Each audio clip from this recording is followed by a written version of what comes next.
I finally got round to finishing off Villages of the Damned with The Forest of the Wolf or The Ancines Woods. One of either of these titles will do. And this was by far my favourite of this set because it was so much into this. The idea she was put into this one were really captivating.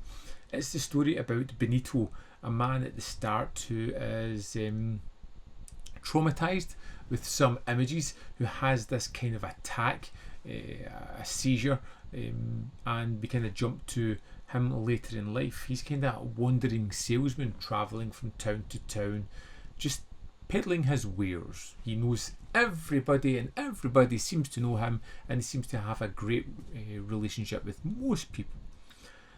There is also the idea that there is a werewolf killing people off, and very early on we discover that Benito is having these seizures. Benito, ¿qué te pasa, Benito?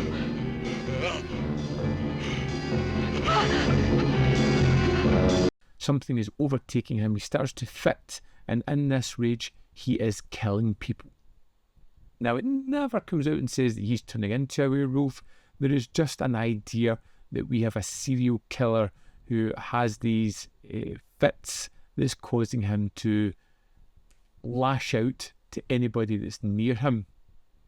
And it's a wonderfully twisted idea, which I think the film delves into terrifically well.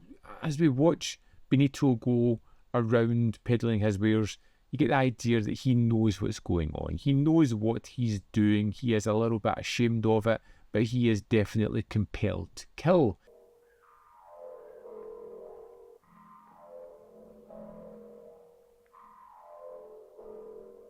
It's part of his nature, and we see him constantly ending up with people willing to go with him, and we know they're not going to get to where they're supposed to go.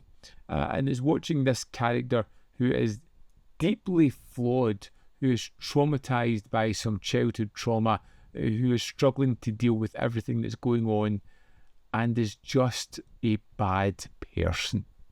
And it's a great main character for the film, because for the most part you kind of like Benito very much at the start. Seeing what happens to him and how he's kind of forged a life for himself is an interesting facet.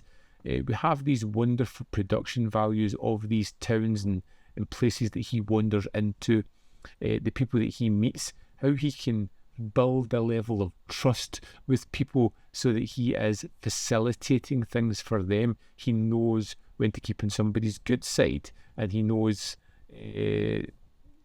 when your time of use has run out, at which point you feel bad for these people. There are moments where there are real horrible deaths for people. You feel anxious and terrified for some of the victims in this one because they've done nothing wrong other than trust the wrong person, left the confines and safety of their home to go to somewhere better.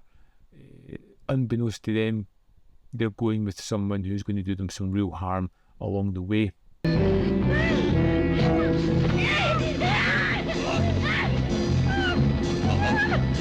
Forest of the Wolf was really great.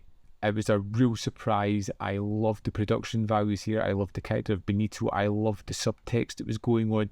This idea of this illness, almost like a warning sign of the violence that would follow it, was a really terrific idea.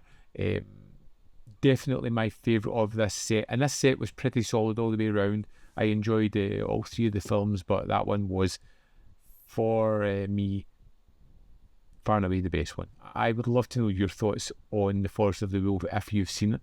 Let me know in the comment box below. As always, I need to know your thoughts, particularly on this one. There is more content up here if you want to see more of my stuff. In the description box below are links to Patreon, membership program, and manvfilm.com, always in which you can support me. Thanks for watching, and I'll see you next time.